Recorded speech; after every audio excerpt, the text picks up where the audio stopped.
കേരളത്തിലെ ഏറ്റവും വലിയ കോട്ടയും മികച്ച രീതിയിൽ സംരക്ഷിക്കപ്പെട്ടിട്ടുള്ളതുമായ ഒന്നാണ് കാസർഗോഡ് ജില്ലയിലെ ബേക്കൽ കോട്ട. അറബിക്കടലിന്റെ തീരത്ത് ഏകദേശം 40 ഏക്കറിലായി ഇത് വ്യാപിച്ചു കിടക്കുന്നു.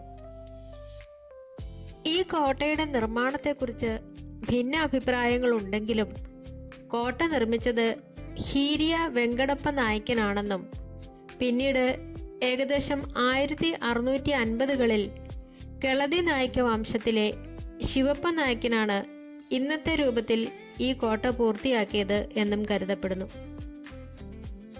പുരാതന കാലത്ത് ഈ പ്രദേശം മൂഷക വംശത്തിന്റെ കീഴിലായിരുന്നുവെന്നും അന്ന് ഇവിടെ ചെറിയൊരു മൺകോട്ട ഉണ്ടായിരുന്നുവെന്നും പറയപ്പെടുന്നു. നായ്ക്കന്മാർ പിന്നീട് ഇത് വലിയ ചെങ്കൽ കോട്ടയായി പുതുക്കി പണിയുകയായിരുന്നു. തുളുനാടിന്റെയും കർണാടകയുടെയും അതിർത്തി പ്രദേശമായതിനാൽ കോലത്തിരി രാജാക്കന്മാരിൽ നിന്ന് തങ്ങളുടെ അധികാരം സംരക്ഷിക്കാനുള്ള ഒരു വലിയ പ്രതിരോധ കോട്ടയായിട്ടാണ് അവർ ബേക്കലിനെ വികസിപ്പിച്ചത്. ബേക്കൽ കോട്ടയുടെ ഏറ്റവും വലിയ പ്രത്യേകത അത് പ്രതിരോധത്തിനായി മാത്രം നിർമ്മിക്കപ്പെട്ട ഒന്നാണ് എന്നതാണ്.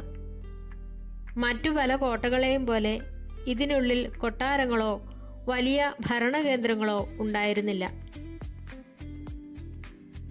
വെടിമരുന്നും ആയുധങ്ങളും തണുപ്പേൽക്കാതെയും സുരക്ഷിതമായും സൂക്ഷിക്കാനായി പ്രത്യേകം തയ്യാറാക്കിയ ഭൂഗർഭ അറകൾ ഇവിടെയുണ്ട്. ഇവയ്ക്ക് പുറമേ നിന്നുള്ള ആക്രമണങ്ങളെ പ്രതിരോധിക്കാൻ കഴിയുന്ന തരത്തിലുള്ള കട്ടിയുള്ള ഭിത്തികളാണുള്ളത്. കടലിന് അഭിമുഖമായി നിൽക്കുന്ന വശങ്ങളിൽ പീരങ്കികൾ സ്ഥാപിക്കാനുള്ള പ്രത്യേക തറകൾ കാണാം. ഓരോ തറയിൽ നിന്നും കടലിലെ വിശാലമായ ഭാഗം നിരീക്ഷിക്കാൻ സാധിക്കും. കോട്ടയുടെ മതിലുകളിൽ പല തട്ടുകളിലായി സുഷിരങ്ങൾ കാണാം. ഏറ്റവും മുകളിലെ സുഷിരങ്ങൾ ദൂരെയുള്ള ശത്രുക്കളെ ലക്ഷ്യം വയ്ക്കാനും മധ്യഭാഗത്തുള്ളവ അടുത്തുള്ളവരെ തടയാനും താഴെയുള്ളവ വളരെ അടുത്തു വന്ന ശത്രുക്കളെ നേരിടാനും രൂപകൽപ്പന ചെയ്തവയാണ്. തുളുനാടിന്റെ പ്രതിരോധത്തിനായി നിർമ്മിക്കപ്പെട്ട ഈ കോട്ടയുടെ ഭൂരിഭാഗവും കടലിനോട് ചേർന്ന് നിൽക്കുന്നതിനാൽ കടൽ വഴിയുള്ള അധിനിവേശങ്ങളെ തടയാൻ ഇത് വളരെ അനുയോജ്യമായിരുന്നു. കോട്ടയുടെ വടക്ക് ഭാഗത്ത് കടലിലേക്ക് ഇറങ്ങി നിൽക്കുന്ന ഒരു ഭാഗമുണ്ട്. ഇവിടെ പീരങ്കികൾ സ്ഥാപിച്ചിരുന്നു. ശത്രു കപ്പലുകൾ തീരത്തേക്ക് അടുക്കുന്നത് തടയാൻ ഇതൊരു വലിയ തടസ്സമായിരുന്നു. ചെങ്കല്ലിൽ നിർമ്മിച്ച ഈ കോട്ടയുടെ ഭൂരിഭാഗവും കടലിനാൽ ചുറ്റപ്പെട്ടതാണ്. ഇതിന്റെ മുകളിൽ നിന്നുള്ള കാഴ്ച അതിമനോഹരമാണ്. കോട്ടയുടെ മധ്യഭാഗത്തായി സ്ഥിതി ചെയ്യുന്ന ഉയരമുള്ള ഒബ്സർവേഷൻ ടവർ അഥവാ നിരീക്ഷണ ഗോപുരം നിർമ്മാണ വൈദഗ്ധ്യത്തിന്റെ ഉദാഹരണമാണ്. ഇതിന്റെ മുകളിൽ കയറിയാൽ അറബിക്കടലിന്റെയും ചുറ്റുമുള്ള ഭൂപ്രദേശത്തിന്റെയും 360 ഡിഗ്രി ദൃശ്യം ലഭിക്കും. ശത്രുക്കളെ ദൂരത്തു നിന്ന് തന്നെ തിരിച്ചറിയാനാണ് ഇത് ഉപയോഗിച്ചിരുന്നത്. കോട്ടയുടെ പ്രവേശന കവാടത്തിന് സമീപം ഒരു പുരാതന ഹനുമാൻ ക്ഷേത്രവും ഒരു പള്ളിയും സ്ഥിതി ചെയ്യുന്നുണ്ട്. ഇത് അക്കാലത്തെ മതപരമായ സൗഹാർദ്ദത്തെ സൂചിപ്പിക്കുന്നു. കോട്ടയ്ക്കുള്ളിൽ നിന്ന് പുറത്തേക്ക് പോകുന്ന പല രഹസ്യ പാതകളും തുരങ്കങ്ങളും ഉണ്ടായിരുന്നു. അടിയന്തര ഘട്ടങ്ങളിൽ സൈന്യത്തിന് രക്ഷപ്പെടാനോ നീക്കങ്ങൾ നടത്താനോ ആണ് ഇവ ഉപയോഗിച്ചിരുന്നത്. ഇവയിൽ ചിലത് ഇന്ന് സുരക്ഷാ കാരണങ്ങളാൽ അടച്ചിട്ടിരിക്കുകയാണ്. യുദ്ധകാലത്ത് തന്ത്രപരമായ നീക്കങ്ങൾക്കായിരുന്നു ഇവ ഉപയോഗിച്ചിരുന്നത്.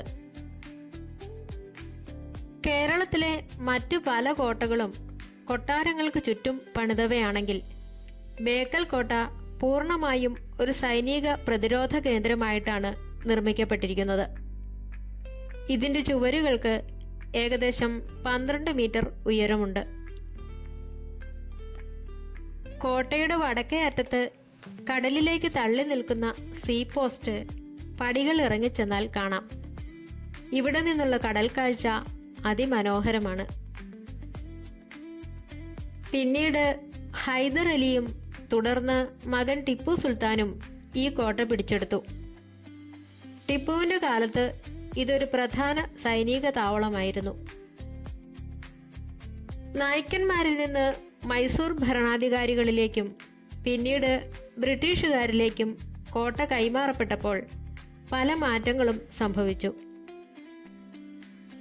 ടിപ്പു സുൽത്താൻ ഈ കോട്ടയെ തൻ്റെ പടയോട്ടങ്ങൾക്കിടയിലെ ഒരു പ്രധാന താവളമായി ഉപയോഗിച്ചു. കോട്ടയ്ക്കുള്ളിൽ അദ്ദേഹം നിർമ്മിച്ച മിന്റ് ഉണ്ടായിരുന്നതായി ചരിത്രകാരന്മാർ സൂചിപ്പിക്കുന്നു. നാണയങ്ങൾ നിർമ്മിക്കുന്ന സ്ഥലമായിരുന്നു ഇത്. 1799 4-ാം മൈസൂർ യുദ്ധത്തിൽ ടിപ്പു സുൽത്താൻ കൊല്ലപ്പെട്ടതോടെ ബേക്കൽ കോട്ട പൂർണ്ണമായും ബ്രിട്ടീഷുകാരുടെ അധീനതയിലായി. ബ്രിട്ടീഷ് ഭരണകാലത്ത് ദക്ഷിണ കാനറ ജില്ലയിലെ ഒരു പ്രധാന ഭരണകേന്ദ്രമായി ബേക്കൽ പ്രവർത്തിച്ചിരുന്നു. വലിയൊരു സൈന്യത്തിന് ആവശ്യമായ വെള്ളം സംഭരിക്കാനായി കോട്ടയ്ക്കുള്ളിൽ കുളങ്ങളും കിണറുകളും നിർമ്മിച്ചിരുന്നു.